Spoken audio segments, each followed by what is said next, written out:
মাতৃভাষাৰ সংৰক্ষণ আৰু গছপুলি ৰোপণ কৰক শ্লোগানেৰে আজি যোৰহাটৰ পৰা শদিয়ালৈ চাইকেল যাত্ৰা কৰিছে মৌবন্ধা চাহ বাগিচাৰ এজন যুৱকে। মোৰ সহযোগে দেখুৱাইছে এয়া যুৱকজন ইতিমধ্যে চাইকেল যাত্ৰা যোৰহাটৰ পৰা আৰম্ভ কৰিব শদিয়ালৈ। মাতৃভাষা সংৰক্ষণ আৰু সুৰক্ষা আমাৰ জাতীয় দায়িত্ব। গছ পুলি ৰোপণ কৰক আৰু প্ৰকৃতি বচাওক, এই দুটা শ্লোগানেৰে যুৱকজনে আজিৰ পৰা যাত্ৰা আৰম্ভ কৰিব, শদিয়ালৈ চাইকেল যাত্ৰা আৰম্ভ কৰিব। আৰু যুৱকজনক সহযোগিতা আগবঢ়াইছে বীৰ লাচিত সেনাই। বৰ্তমান যোৰহাট জিলা সমিতিয়ে তেওঁক শুভেচ্ছা জনাবলৈ ইয়াত উপস্থিত হৈছে। মই প্ৰথমে যুৱকজনৰ লগত কথা পাতিম, যি যোৰহাটৰ পৰা শদিয়ালৈ দুটা শ্লোগানেৰে যাত্ৰা আৰম্ভ কৰিছে। এই চাইকেল যাত্ৰা এইবাৰে প্ৰথম নেকি আপোনাৰ? হয়, নমস্কাৰ। পোনপ্ৰথমে সকলো মোৰ সাহসী সতীৰ্থসকলক ধন্যবাদ জনাইছোঁ। আপোনালোকৰ উপস্থিতি আজি প্ৰমাণ কৰিছে যে উদ্দেশ্য ভাল থাকিলে অস্তিত্ব ভাল থাকে, আৰু এই অস্তিত্বই মোৰ উদ্দেশ্যক উপনীত কৰিবলৈ নিশ্চয় সহায় কৰিব। আজি এই চাইকেল যাত্ৰাৰ যি যোৰহাটৰ পৰা শদিয়ালৈ যি চাইকেল যাত্ৰা, মোৰ এই চাইকেল যাত্ৰাৰ একমাত্ৰ আৰু প্ৰধান উদ্দেশ্যটো হৈছে মাতৃভাষা সংৰক্ষণ আৰু সুৰক্ষা আমাৰ জাতীয় দায়িত্ব। বৰ্তমান সময়ত বিভিন্ন অনুষ্ঠান প্ৰতিষ্ঠানত, বিভিন্ন স্থানত, বিভিন্ন সামাজিক মাধ্যমত আমি দেখিবলৈ পাওঁ যে অসমীয়া ভাষা বহুত কম সংখ্যকে দেখিবলৈ পাওঁ। আমাৰ মাতৃভাষা ইমান ভাল কেইটামান মৰ্যাদা পোৱাৰ স্বত্তেও যোৱা ৩ অক্টোবৰ তাৰিখে ধ্ৰুপদী ভাষাৰ মৰ্যাদা পাইছিল, যি মৰ্যাদা বহুত পৌৰাণিক ভাষা বা বহুত অৱদান থকা ভাষাটোহে পায়। তো নতুন প্ৰজন্মক মই আহ্বান জনাম যে আমাৰ অসমীয়া ভাষা ব্যৱহাৰৰ ওপৰত গুৰুত্ব প্ৰদান কৰক। প্ৰত্যেকজন অসমীয়াক আহ্বান জনাম যে অসমীয়া ভাষা ব্যৱহাৰৰ ওপৰত গুৰুত্ব প্ৰদান কৰক। আৰু অসম চৰকাৰলৈ মই এটা আহ্বান জনাম যে অসমীয়া ভাষা বিদ্যালয়সমূহ ধৰি ৰখা একমাত্ৰ অংশ হৈছে চাহ জনগোষ্ঠীৰ ছাত্ৰ ছাত্ৰীসকল। গতিকে চাহ জনগোষ্ঠীৰ ছাত্ৰ ছাত্ৰীসকলৰ শৈক্ষিক দিশত গুৰুত্ব প্ৰদান কৰক। আহক আমি প্ৰত্যেকজন অসমীয়াই বুকুত হাত ৰাখি কওঁ, আমাৰ গৌৰৱ, আমাৰ অহংকাৰ, আমাৰ ভালপোৱা আমাৰ অসমীয়া ভাষা। তেন্তে আমাৰ ভাষা নিশ্চয় ভাৰত নহয়, ভাৰতৰ লগতে বিশ্ব দৰবাৰত প্ৰতিষ্ঠা পাবলৈ সক্ষম হ'ব।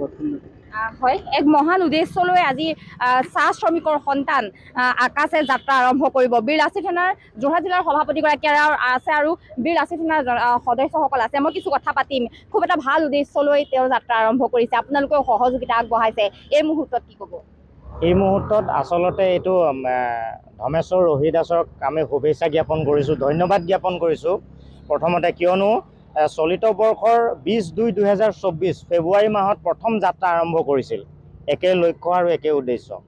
আৰু আজিৰ তাৰিখত এই দ্বিতীয় যাত্ৰা হৈছে, চলিত বৰ্ষৰে শেষৰ ফালে এইটো দ্বিতীয় যাত্ৰা হৈছে। আৰু বীৰ লাচিত সেনা অসমে এটা কথা ঠিক, য'ত স্বাভিমান ৰক্ষাৰ স্বাৰ্থত যেতিয়া এটা উদ্দেশ্যক লৈ কোনো ব্যক্তিয়ে যেতিয়া যাত্ৰা আৰম্ভ কৰে, সেই যাত্ৰাত বীৰ লাচিত সেনা অসম প্ৰতিটো ক্ষেত্ৰত আছে আৰু ভৱিষ্যতলৈকে থাকিব। আৰু ইয়াত যি প্ৰকৃতি সুৰক্ষাৰ ক্ষেত্ৰত, ভাষা ৰক্ষাৰ ক্ষেত্ৰত আৰু আহি থকা চাহ জনজাতিসকলৰ শৈক্ষিক দিশৰ ক্ষেত্ৰত যিটো লক্ষ্য উদ্দেশ্য লৈ সংগ্ৰামী ভাইটিটো যাত্ৰা আৰম্ভ কৰিছে, তাৰ কাৰণে পুনৰ শুভেচ্ছা দিছোঁ। আৰু যোৰহাটৰ পৰা মৌবন্ধাত তেওঁৰ ঘৰ, মৌবন্ধাৰ পৰা আৰম্ভ কৰিছে।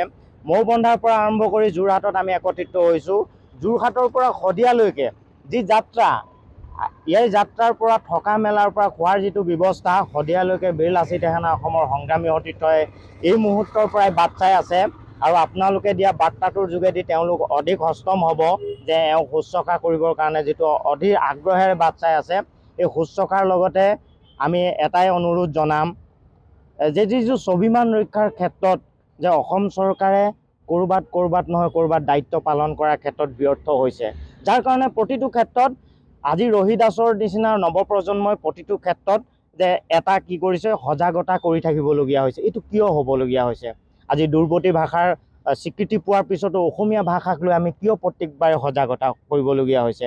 আজি প্ৰকৃতি সুৰক্ষাৰ ক্ষেত্ৰত ইমান ধুনীয়া ব্যৱস্থা কৰা হৈছে যদিও প্ৰকৃতিৰ ক্ষেত্ৰত আমি কিয় সজাগতা বাৰে প্ৰতি কৰিবলগীয়া হৈছে, লগতে শৈক্ষিক ক্ষেত্ৰত? গতিকে এই ক্ষেত্ৰত অসম চৰকাৰক আপোনালোকৰ যোগেদি বাৰ্তা পঠাইছোঁ যে সজাগতা যে ধাৰাবাহিকতা কৰাৰ পৰিৱৰ্তে আপোনালোকে এটা দৃঢ় পদক্ষেপ লওক, যিটো পদক্ষেপে আমাৰ যিটো স্বাভিমান ৰক্ষা, আমাৰ যিটো প্ৰাপ্য অধিকাৰ, এই প্ৰাপ্য অধিকাৰৰ ক্ষেত্ৰত যাতে আমি লাঞ্ছিত আৰু বঞ্চিত হ'ব নালাগে।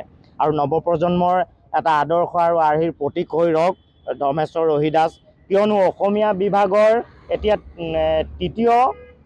তৃতীয় স্নাতকোত্তৰ ৩য় বৰ্ষৰ এজন ছাত্ৰ। তেওঁ মোবাইল ফেচবুকৰ জৰিয়তে জাতীয়তাবাদ প্ৰতিষ্ঠা নকৰাৰ পৰিৱৰ্তে তেওঁ নিজৰ প্ৰেক্টিকেলি যিখিনি কাম কৰিব লাগে সেইখিনি কৰিছে আৰু নৱপ্ৰজন্মৰ আদৰ্শৰ প্ৰতীক হৈ ৰৈছে। গতিকে নৱপ্ৰজন্মই তেওঁৰ আদৰ্শবিলাকো ৰওক। এই আদৰ্শৰে অনুপ্ৰাণিত হ'লে আমি আশাবাদী, বীৰ লাচিত সেনা অসম আশাবাদী আৰু আশা কৰোঁ যে অসমৰ যিটো স্বাভিমান, এই স্বাভিমান ৰক্ষাৰ ক্ষেত্ৰত নৱপ্ৰজন্মই এটা দৃঢ় পদক্ষেপ ল'ব পাৰিব। গতিকে পুনৰ শুভেচ্ছা জ্ঞাপন কৰিছোঁ আৰু আপোনালোকৰ সহায় সহযোগিতা তথা অসমবাসী সকলো ৰাইজৰ সহায় সহযোগিতা কামনা কৰিছোঁ।